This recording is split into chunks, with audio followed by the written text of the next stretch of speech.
हमेशा ऐसा ही क्यों होता है? जंगल में खड़े पेड़ों में से सबसे पहले सीधे पेड़ को काट लिया जाता है और इस संसार में ज़रूरत से ज़्यादा सीधे इंसान का भरपूर फ़ायदा उठाया जाता है। और आखिर अच्छे लोगों के साथ बुरा क्यों होता है? चलिए जानते हैं इस छोटी सी कहानी के माध्यम से। इसलिए इस कहानी को अंत तक सुनिए। एक बार की बात है, गौतम बुद्ध अपने शिष्यों के साथ बैठे हुए थे। ठीक उसी समय राजा अजातशत्रु वहाँ पर पहुँचते हैं और बुद्ध से बोलते हैं, हे बुद्ध, जब से मैं आपका शिष्य बना हूँ हर कोई मेरा शोषण कर रहा है। आपका शिष्य बनने से पहले सभी लोग मुझसे डरते थे क्योंकि उस वक्त मैं बहुत कठोर था और मैं किसी को मौत की सज़ा देने से पहले एक भी बार नहीं सोचता था।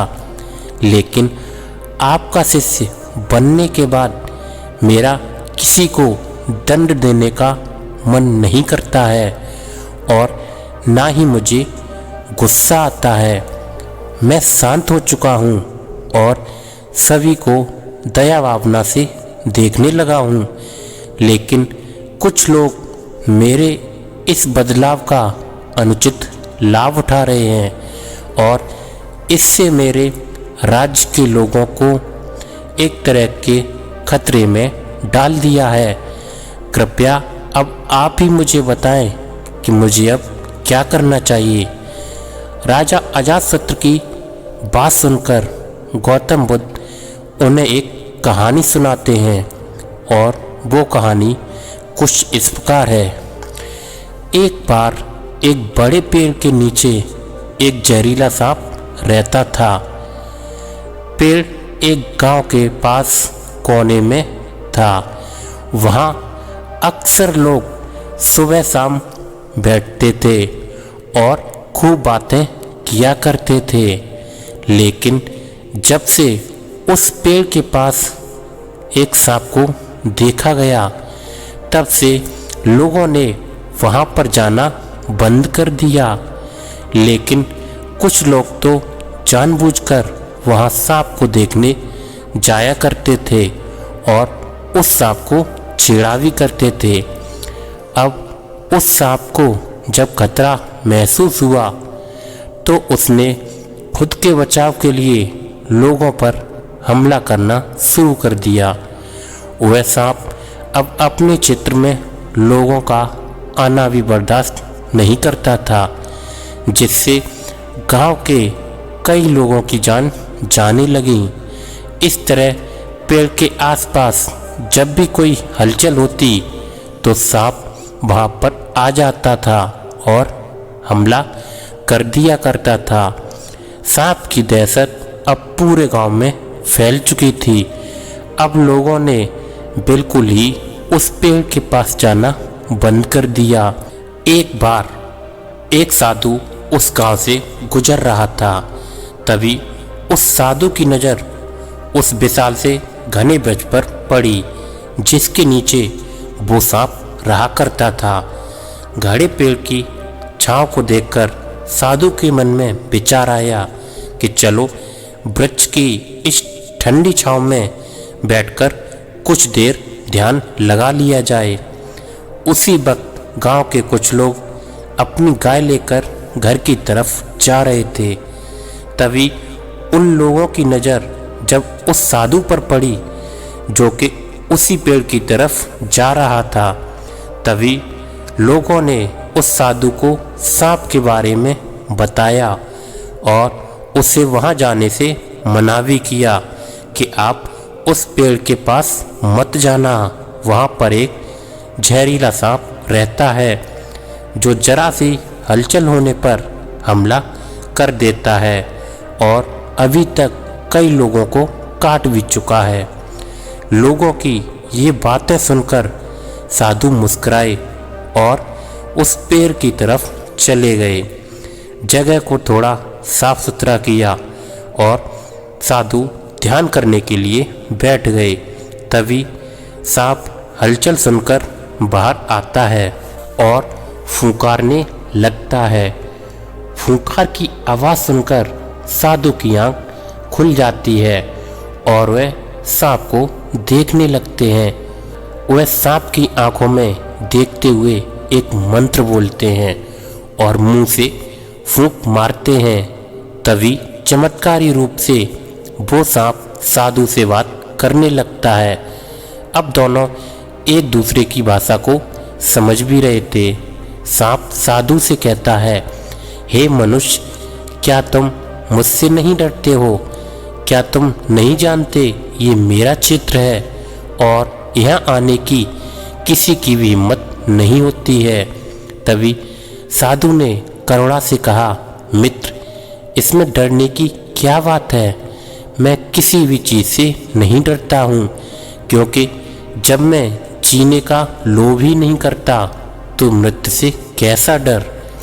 सांप साधु की ये बातें सुनकर चौंक गया, क्योंकि सांप को इससे पहले ऐसे लोगों से मुलाकात नहीं हुई थी जो उसको मारना चाहते थे या उसके डर से भाग जाते थे, लेकिन वह ऐसे व्यक्ति से कभी नहीं मिला था जो उससे नहीं डरता।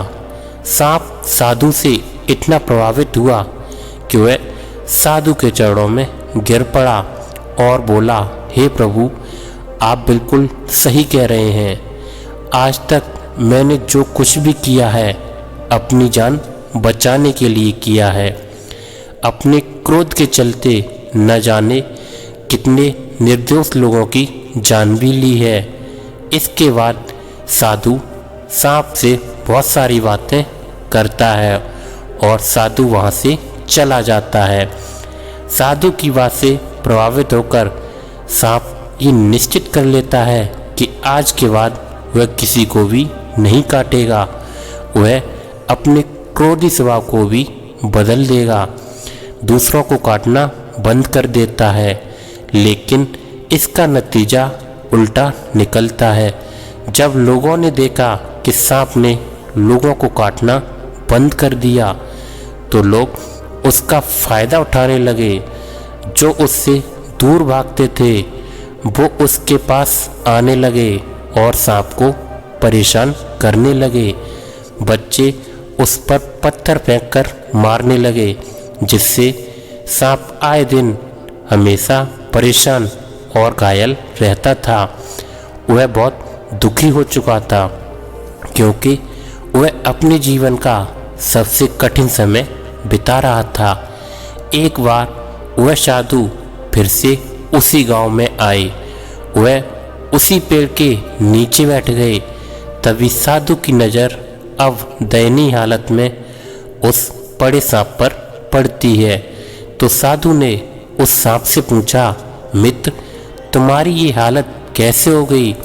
तुम इतने घायल और इतनी दयनीय स्थिति में कैसे आ गए हो?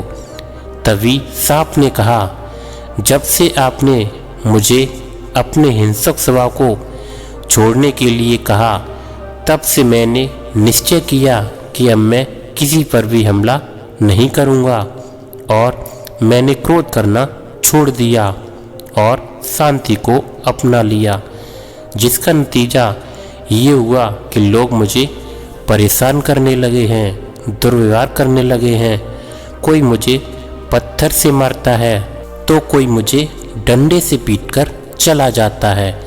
सांप की बात सुनकर साधु ने कहा, मित्र, मैंने तुमसे कहा था कि बेवजह दूसरों को मत काटो, लेकिन मैंने तुम्हें अपनी आत्मरक्षा के लिए हमला करने से नहीं रोका था। कहानी सुनाने के बाद बुद्ध ने राजा से कहा, हे राजन, तुमने भी मेरी बात गलत तरीके से ले ली है।